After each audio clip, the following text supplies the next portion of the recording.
Welcome back to another episode of the A Sports Podcast. My name's Art here with my brother Alex. What's going on, guys? What's going on? Hope everybody had a great weekend. We're going to be talking some boxing, some UFC. We got a whole lot to get into. So let's get started right away with the main event of the weekend, I guess. Jake Paul knocking out Ben Askren in one round. Alex, you were very vocal about your thoughts on Ben Askren winning. Lay it on me. Listen, I want to apologize to everybody on this podcast. I am deeply sorry. I am not at fault for the stupidity of Ben Askren, okay? I apologize. I really thought, you know what? This guy trained hard. You know, he's been doing his rounds in the gym, spending his time in the gym. I'm sorry. I apologize to you guys. I don't feel bad for him anymore. It's over. You know, he deserved everything he got. I mean,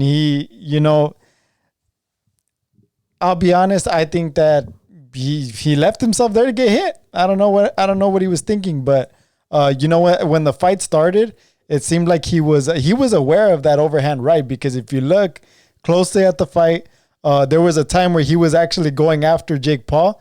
He cracked him with a good straight right and a left hook. And then he started to chase Jake Paul around. And then Jake Paul actually threw that overhand right.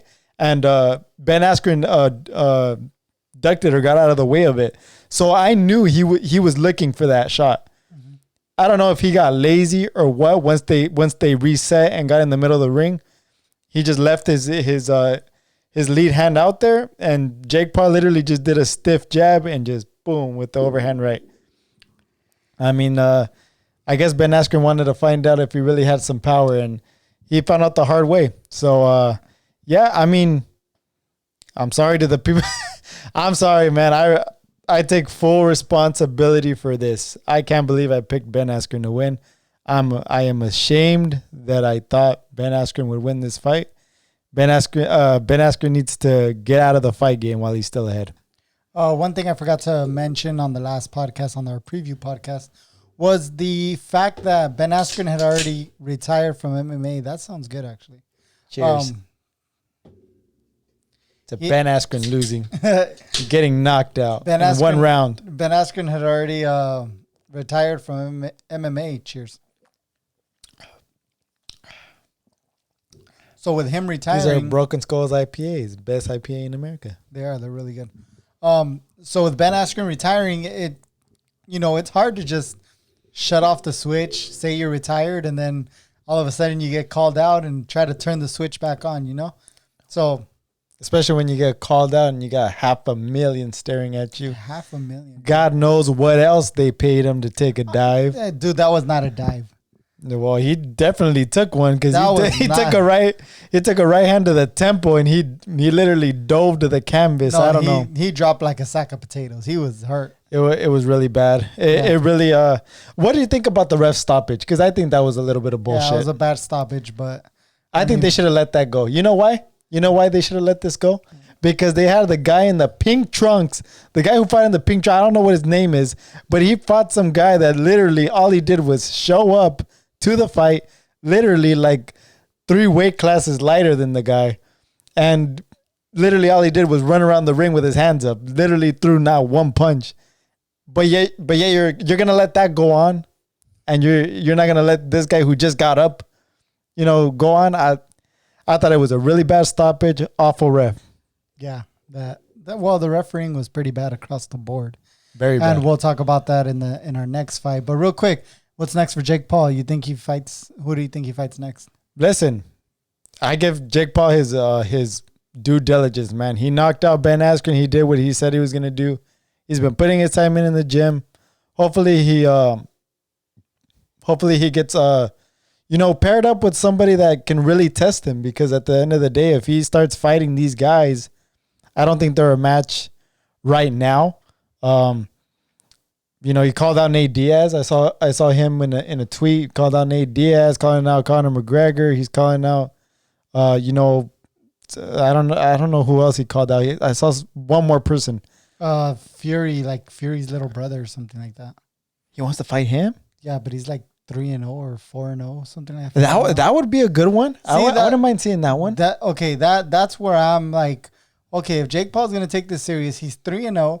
I wouldn't mind seeing him fight a professional boxer who, let's say, is like I don't know, like a 2-0 or a 1-0 or a 3-0, even up to 5-0. You know, maybe a guy with not a big time amateur pedigree, obviously, but just a guy who, you know, has been working those small shows and getting wins, and you know, kind of like the way they work up boxers that are coming up. Yeah, like if he wants to do that. But you know, Nate Diaz, I get it, he's an MMA guy, but Nate Diaz will fucking fight. Yeah, you're gonna have to literally kill Nate Diaz. He's not gonna fold like Ben Askren. That's for damn sure. And Conor McGregor, we saw in the Floyd Mayweather fight, he can actually box, and we've seen in his MMA career, Conor McGregor can box. So. Yeah. Guys like that, that's where Jake Paul's, I think, over his head a little bit. But you know, I think he could compete with some guys who are, you know, strictly boxers but aren't, you know, don't have a big amateur background. All right, so those are my thoughts. So what are we gonna talk about the performances on the whole Triller thing? Let me be the first one to say this. I don't think I'm going to be watching any Triller cards anymore. I mean, for a while, they're going to have to be worth it because, I mean, I just don't want to be seeing concerts for an hour before you get to see somebody sling some leather. You know what I mean? And I don't mean the guy in the pink shorts fighting the guy that was like 4 weight classes lighter than him. And, you know, and then we saw it I timed it. It was an hour of concerts before, you know, we even saw, who was it? Mir and Cunningham? Mm-hmm. Yeah, I think to me that, you know what? Of course, I like E40. I like Snoop Dogg, Ice Cube. They definitely saved it for me because I was ready to turn that thing off. But, you know, it definitely wasn't kid friendly. All right. If you had some kids, listen, don't ever let them watch any Triller cards. That's for damn sure. All right. Don't. Oh my goodness. If Triller comes on, change it. All right, because it's bad news. I'm telling you right now. Speaking of commentary, we'll talk about the commentary later because right. Well, yeah, kid friendly. It was not kid friendly. I was actually I was saving it for the Frank Mir talk. Yeah, well, so that's a good one. Yeah. So you didn't tell me about the concerts. What did you think about the whole fiasco? I don't mind it, but you know, have a concert at the beginning. Maybe like. There was no entrances. Jake Paul was the only one that got a walkout, an entrance. With a robot. Use the concerts to walk somebody out, you know? Yeah. Have Snoop Dogg sing a song, and then the next song is like the entrance for the next fight or something like that, you know? But just a straight up concert, I mean, and then Atlanta, make some noise. There's nobody there. Make some noise. You see like 3 people clapping. You can see in the background, of the picture. I don't know if you guys can... you guys can't see where I'm pointing, but you see a little bit of people there, but I mean, that's production team. That's, you know, a couple people that they let in with Jake Paul and some of the TikTokers and YouTubers and stuff like that. But aside from that, there's not a lot of people there. So why are you calling for them to make some noise? I think it's just a habit. You know what I mean? Yeah. Like they're used to true. performing a bunch of millions of people. Yeah. There was something else I was going to bring up to you, actually. What was I going to bring up to you? I'll remember later. All right, just next slide. Regis Prograis taking on Ivan Redkach. Hey, I love this picture you picked out. This one was frustrating. This one was really frustrating. First of all, it was hard for me to take this fight seriously because it was on this card. Yep, definitely. Because, you know, you go from Raycon, who's a singer, fighting this nightclub entrepreneur and the guy with the pink shorts. Right. To a retired Cunningham versus a retired Frank Mir, to a legit contender at 140, Regis Prograis, right, and a former contender in Ivan Redkach, and then to Jake Paul, Ben Askren. So like you have a fight between a contender and a former contender in the middle of all this madness. Right. That chaos. Is not boxing. Yeah, chaos that is not boxing related. So it was really hard for me to take this fight seriously. I like how the commentators kind of switched. Whoa, firework, It could have been fireworks, gunshots. gunshots, and We don't even panic anymore. It could be anything. if the dogs don't bark, then it's whatever. I like how the commentary kind of switched a little bit. They took this fight a little more serious than they did the other fights. So I liked that, but is that because they took Oscar De La Hoya off of commentary? Is that why they took it more serious? We'll talk about that in the next fight, but yes, part of it was taking Oscar off of commentary. But this fight, I like how the commentators took it more serious, and it was just still a mess. Right. Like, where was the low? Did you see the low blow? Listen, I appreciate you feeding around the bush, but I'm not gonna do that. Ivan Redcash looked for a way out, and the B word out. All right, he looked for a way out. He got it, but he needs to retire. All right, because there's people that paid good money, people that paid for this pay-per-view, and there's no excuse for this. No shot landed, not to the body, not even a low blow, nothing. Ivan Redcash looked for a way out. He got it. I think he needs to hang the gloves up now. Yeah, and I was reading last night. The Atlanta or Georgia doesn't have a solid athletic commission. They're fairly new to the fight games, so they probably are still going to pay him. He's still going to get paid. Right. But, in any other state, they see that replay, they're not paying you. They're not going to pay you. So I have heard of that, right? I remember there was a fight you told me about. I'm not going to say which one, but where you said that the guy wanted to stop fighting after the first round. After the second round, and the coach told him, nah, you're not going to get paid. You got to go out there at least one more round. Yeah. So, I mean, listen, I understand it. Boxing's a hard sport. It is. I'm not here to say, that, he or whatever, he was a scaredy cat or this and that. But listen, I know what it takes to get in the ring. It's a freaking hard sport. You're getting punched in the goddamn face. You're getting punched to the body. I mean, it's not fun. No, it's not. All right? It's not fun unless you're the one giving the beating. Yeah. But listen, you look for a way out. I'm calling a spade, and I'm not taking anything away from Regis Prograis. I thought he looked pretty good considering he, was in the middle of this chaos. Yeah, and he's looking for himself to get back up there after his loss to Josh Taylor. I think he's looking to get back up there to get his name known. You know what I mean? It looked like he kind of fell off. Into contention. Yeah, a lot of people weren't really talking about him anymore. It's like, he lost. You know what I mean? But I thought he looked really good. It looks like he's focused again, and I can't wait to see him fight again. I just hope he doesn't get lost in the middle of all this chaos. What do you mean? Because, people weren't really tuning in to watch Prograis. That's true. He was on the card. People are going to remember the Jake Paul knockout. People are going to remember, some of the other stuff that happened, the concerts, the Oscar De La Hoya stuff. People are going to remember that, but let's give Regis Prograis his credit. He went, he did what he had to do. He was putting a beating on Redcatch. He had him hurt several times. And I think, this fight, he weighed in like at 143, I believe.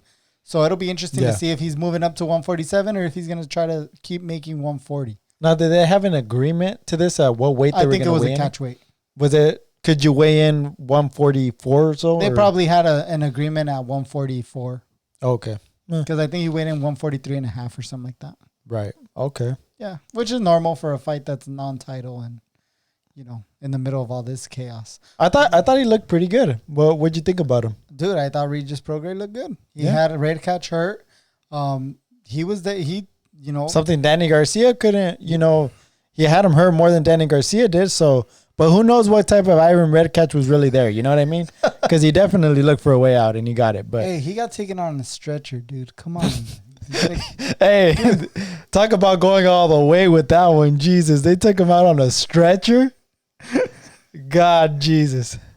Oh man. If I was one of those paramedics, I'd have been like, get the hell out, man. You're gonna have me carrying you out. I know they took the commentary took this fight a little more serious, but Snoop Dogg was still fucking hilarious. Yeah. It was like, is she gonna check his nuts? Yeah. I mean, there's literally no filter on these whole Triller guys. That's why I'm saying, if you got kids and stuff, I understand Jake Paul has like a really big following and people want to see him fight, but I don't think this is a good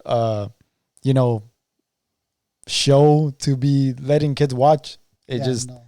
I mean, just do yourself a favor, turn it on when Jake Paul's already in the ring, and even then it's a risk. You know what I mean? So just you're risking it. Sometimes with Jake Paul, you don't know what you're gonna get. So yeah, definitely you gotta be careful with that. All right, well, let's start talking about some of the other interesting stuff. USSA, baby, USSA. He looked like an Adonis. Cunningham beats Frank Mir. Frank Mir, baby. Steve Cunningham, sorry. Steve Cunningham beats Frank Mir by decision. Seemed more like a sparring bout. Frank Mir did get pretty beat up, though. He was a little swollen in the face. Yeah. Cunningham was always a solid fighter. A former world champion. Just a solid fighter. And you can see what was he like? What is he like? 41, 42 years old? I think he's 44, actually. 44. He looked yoked, man. Yeah. He looked good. Ask Oscar De La Hoya. He was looking at him. USSA, baby. USSA. It's going to be hard to keep a straight face on this one. But Cunningham, Frankie, baby. I don't think the story was the fight. I think the story was, of course, Oscar De La Hoya on commentary. But he stole the show. Yeah. He stole the show during that fight. And, it makes me a little worried. I'm going to be honest with you. Talk to me about Oscar and what you think. Listen, I mean, once they had him on the mic and they showed his face for the first time, I mean, I definitely knew he was intoxicated. You know what I mean? So, and I do know he's had problems with, drugs or whatever the case, but, I don't know what it is. Sometimes these boxers, they do miss the sport. And when they get into like I think when they get into an event like this, it's he's training for his comeback. Who knows? Maybe he's dealing with some other problems that we just don't know about.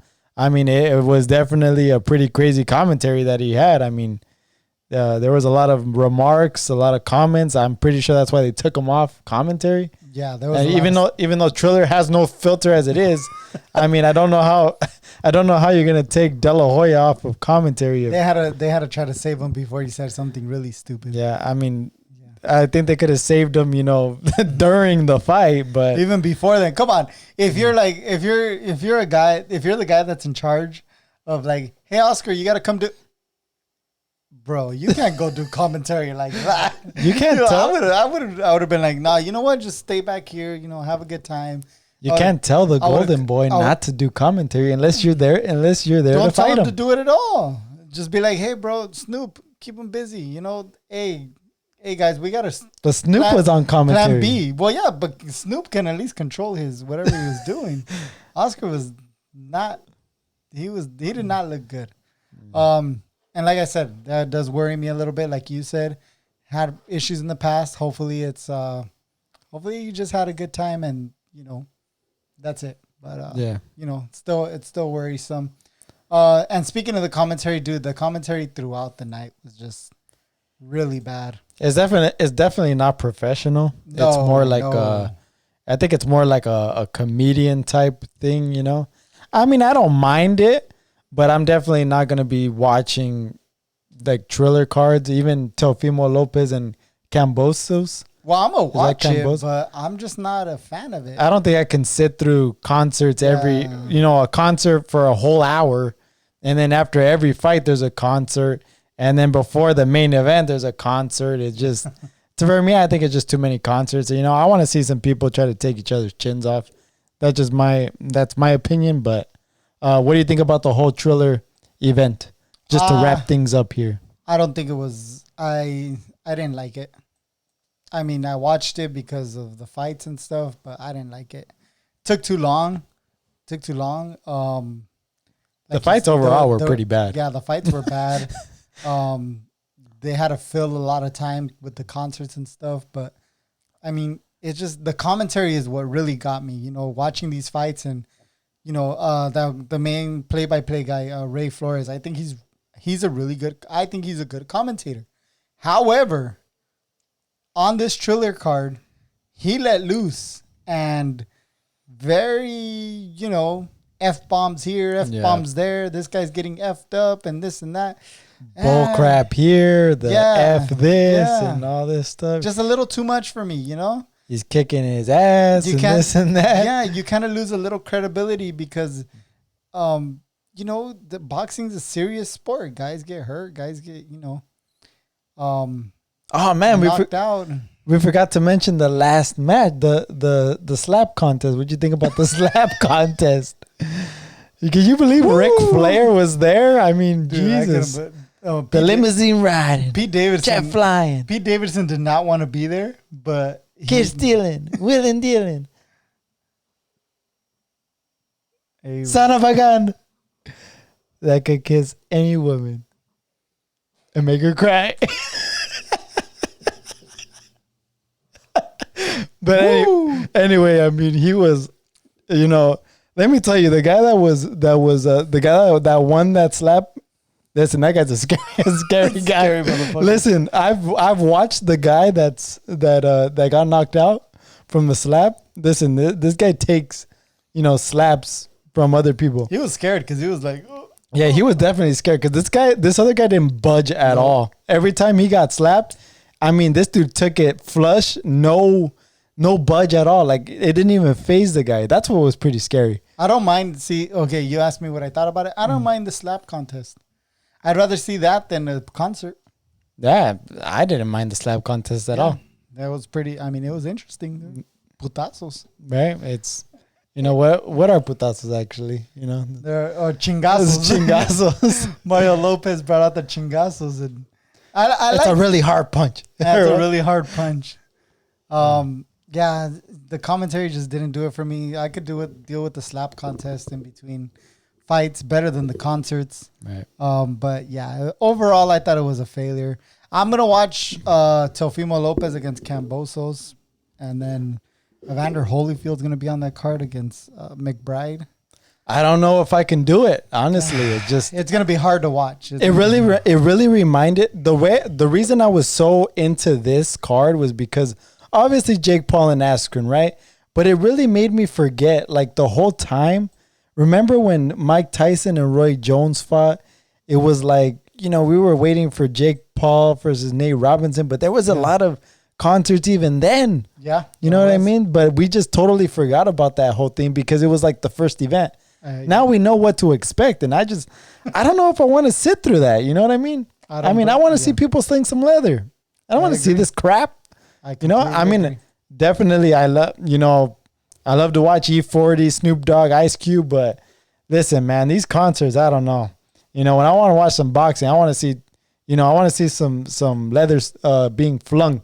You know what I mean? So my opinion overall, screw it, man. What's next? USSA, baby. USSA. Yeah. I'm glad they got Oscar out of there. What? You know what? Michael Buffer. What's up with Michael Buffer? He called Ben Askren Ben Askew. Did he really? Yeah, he announced him Ben Askew. And Ben Askren was like, what the heck, man? You got my name wrong. He was like that Spider-Man movie when they call him the human spider instead of they call him the amazing Spider-Man. Like, I can't go out there. You got my name wrong. Oh my goodness. In WCW, Michael Buffer, wrestling reference, WCW back in the days, Michael Buffer would announce the guys, and he just sounds so weird, like Brett. What did he call him one time? The Hurt Man, Hartman. Brett Hartman instead of the Hitman. He called him Brett Hartman. That's a good one. Yeah. So Michael Buffer, when he's not into it, he don't give a fuck. Right. He was probably intoxicated as it is. All right. Who's next? Mr. Boo Boo Andrade. Boo Boo Andrade defeated Liam Williams by unanimous decision. You know what? I got a problem with this. What's your problem? We actually missed this fight because we didn't know that they super early. We did not know that they were fighting so early. Yeah, and that's really bad because if we missed it, that means a lot of people missed it. And I found out on Twitter and everybody was tweeting about it. I was like, oh, I'm the only one that missed it. I highly doubt that because listen, Demetrius Andrade, I love Demetrius Andrade because a lot of people just don't know about the guy, but I think he's got some serious boxing skill. Just nobody wants to fight him. Nobody wants to give him a shot at a title. It's It's a high risk, low reward type thing. And, what's it going to take for him to get in the ring with Charlo? Dude, that's what it looks like he's working for. Anybody, like any of these big names. And no offense to Liam Williams, 23-2-1, but he's not, he's not these big names that we want to see Boo Boo Andrade fight, That Boo Boo Andrade, I think, is way past this whole, fighting mandatories. You could do that, but he's been fighting mandatories there for like the last 10 fights. Well, that's because nobody else wants to give him a big fight. He has to do it. He's got to take a pay cut for it. He's going to get stripped if he doesn't. No, I think if he takes a pay cut, they'll fight him. You think so? I think so. I think for a pay cut, they'll fight him. On the undercard, there was a couple of upsets. Otha Jones. Otha. Yeah, I believe he was an Olympian or a highly touted amateur. He lost. Alexis Espino, fighter of our good friends, Robert Garcia, RGBA. He got himself a unanimous decision win over a 6-0 knockout fighter. Nice. What did Alexis Espino move to? What's his record now? He is now 8-0. 8-0. Nice. 8-0 with 5 knockouts. Okay, and he's a 168 pounder, you said?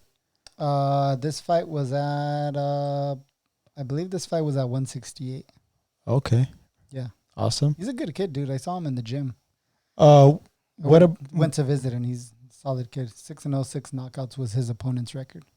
Okay. What about what's that dude you were talking about? Vito Mielnicki. Well, let's talk about Was he on the same card? No, he was on the Tony Harrison card. Oh, yeah. I forgot Tony Harrison fought. It's all right. Let's talk about Tony Harrison. Man, I didn't even put up a slide for Tony Harrison. It's all right. He don't need a slide. That fight was terrible. Yeah, I did watch that fight. That fight was pretty boring. What happened? Tony Harrison got himself a draw against Brian Perella.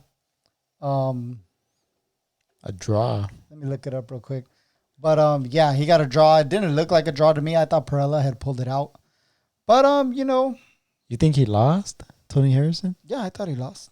Damn. I thought Perella pulled it off, but, fuck. Box wreck. They screwed him, didn't he? They screwed them?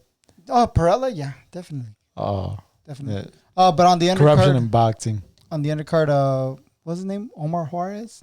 Oh, yeah. My good friend Omar Juarez. Yeah, he looked okay. He was on the undercard. And Vito Mielnicki Jr. Right.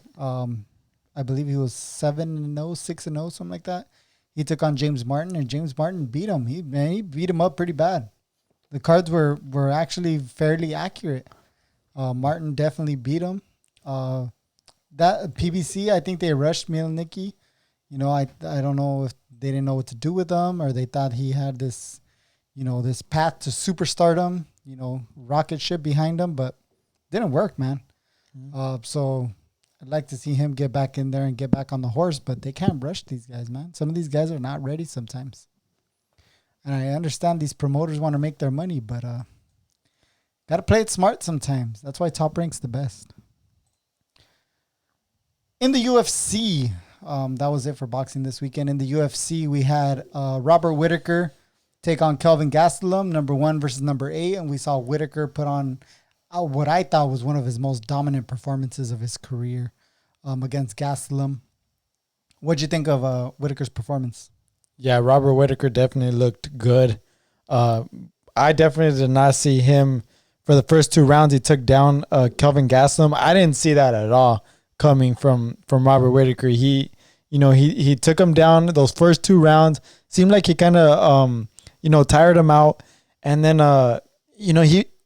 In that karate stance that he had, they both kind of fight in that karate stance, but it seemed like Robert Whittaker just beat him to the punch all night, and he was just able to be faster, more calculated, and just being quicker with the snap of his punches. And I think Robert Whittaker took some of the shots that he got hit with. I think he took them well, and definitely a good performance from him. What do you think? Yeah, I thought Kelvin Gastelum looked fairly good. He didn't win. I don't think he won at all. I thought Whittaker definitely controlled the majority of the fight, if not all the fight. But Gastelum, I thought, put in a solid effort, which makes Whittaker's win even better. In Gastelum's last fight, I didn't like how he looked. He looked a little sluggish, a little slow. against Ian Heinisch. But in this fight, Gastelum, he looked quick. He looked agile. He got his punches in. But like I said, that's what made Whitaker's performance even more impressive. Definitely in line for a title shot. I don't see anything else for him. Right. I mean, do you want to see him fight another middleweight before fighting Adesanya for the title? Probably not. You know what? I think he's ready for Adesanya now. I think right now would be the best time to make that rematch. So hopefully we get to see that one. Yeah, definitely. I'm excited to see that next. What about Gastelum? Where does Gastelum go from here? I mean, I told you guys. So far, he doesn't look like a top 5 guy right now. Obviously he was up there because when he fought Izzy, but right now he's not a top 5 guy. I mean, do you see him climbing into the top 5 anytime soon? I really don't know. I think he's, like I said in the previous podcast, Kelvin Gastelum doesn't, he's just not able to put everything together to beat these top guys. It's going to take a lot for him to beat a guy like Adesanya, a guy like Robert Whitaker, Derek Brunson and Vettori. They're looking pretty solid on the ground right now. So, and from what it looked like Robert Whitaker was able to get those takedowns fairly easy. Yes. You know what? Kelvin Gastelum won his season of The Ultimate Fighter, but it seems like he's not gonna have the he's not gonna have the ability to put everything together to beat these top guys. So I really don't know where he goes from here. He's already had, what was it, 1 shot or 2? Well, this is basically like a shot at getting a title shot. Yeah. So he didn't pass the test. So I really don't know what happens from here. In the middleweight division, we got Costa at 2, Vettori at 3, moved up after that win over Holland. Right. Cannonier at 4, Brunson at 5, Till at 6, Hermanson at 7, and then Gastelum at 8. He actually just beat Hermanson, Kelvin Gastelum. So I'm surprised he didn't.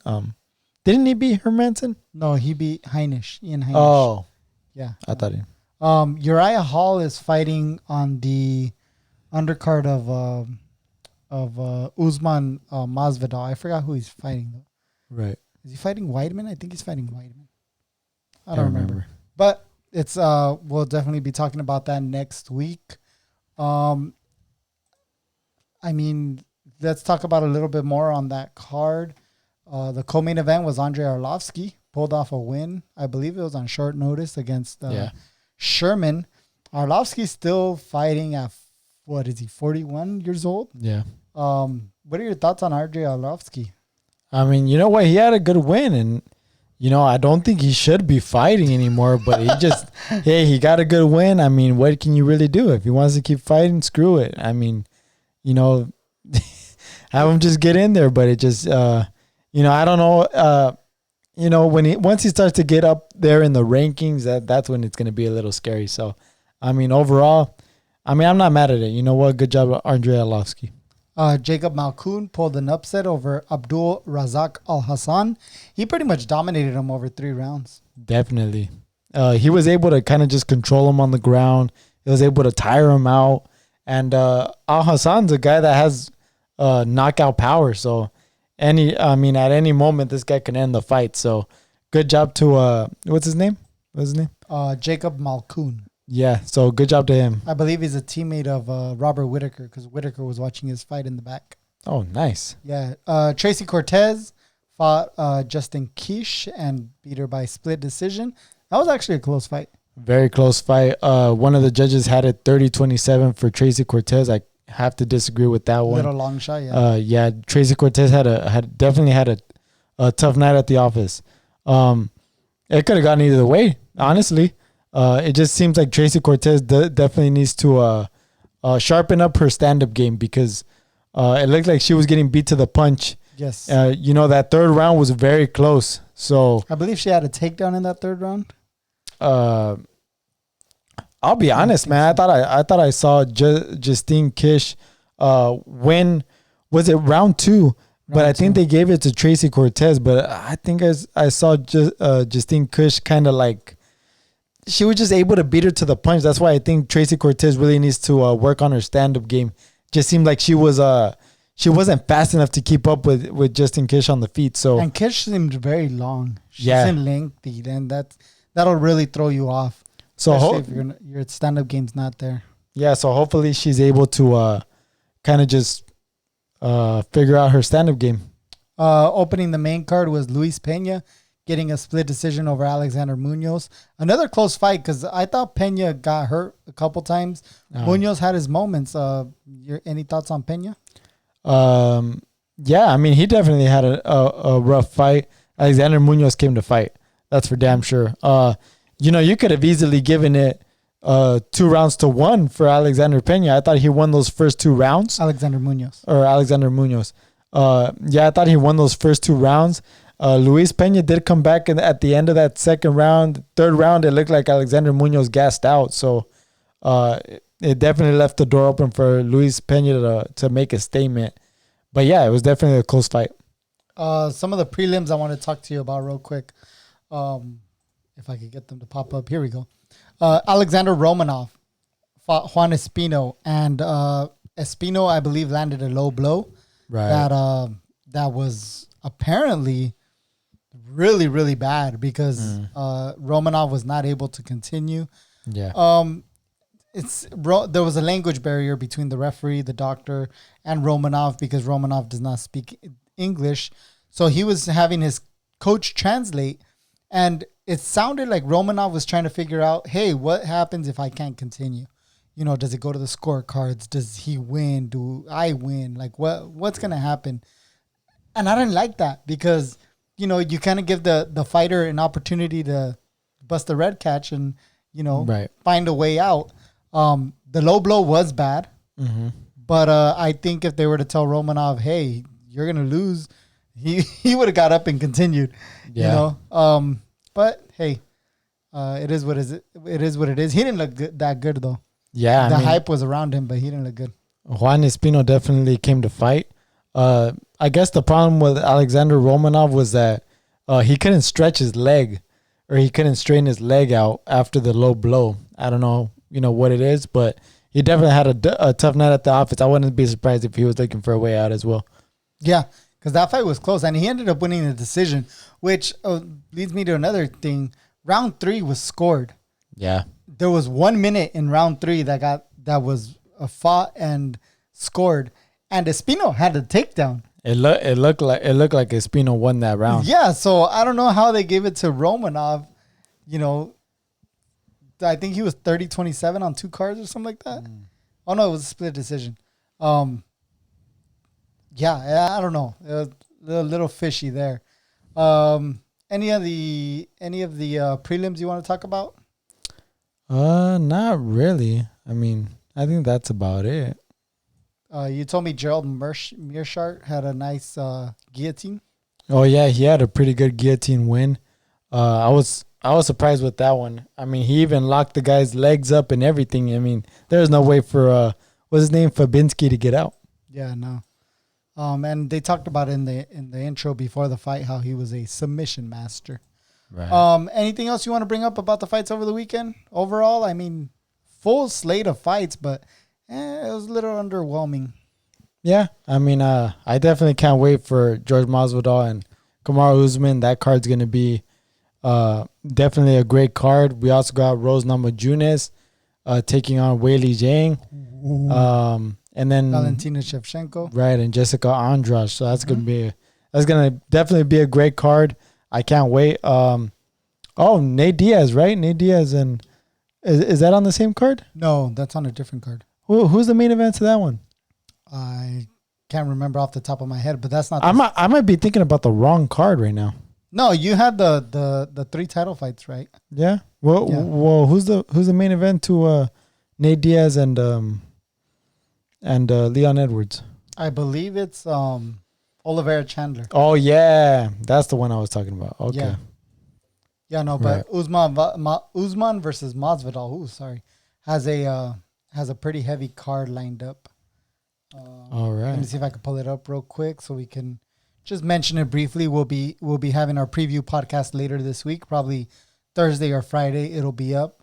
Main card, Usman Masvidal, like you mentioned, Weili Zhang, Rose Namajunas. Valentina Shevchenko against Jessica Andrade. Uriah Hall versus Chris Weidman. And Anthony Smith taking on Jim Crute. So solid main card, all ranked or champions. Alex Oliveira is going to be the main prelim fight. Never mad when he fights. So, yeah, definitely a stacked card on Saturday. There's also some boxing on Saturday. I believe Pitufo Diaz is taking on Navarrete for the WBO 126 title. So that we'll be previewing that also and any other boxing that may come up. Any last comments, Alex? Nah, I think we're good because I'm about to start sounding like Oscar De La Hoya if I keep going on this podcast. USSA, baby. Come on, Frankie. Come on, Frankie. Blow the balloon. Deflate the balloon what did you say? You got to deflate the balloon? Yeah, you got to pop the balloon. Pop the balloon. It's ridiculous. Oh, man. Thank you guys for watching this episode of the A Sports Podcast. We'll talk to you guys next time. Peace out, guys.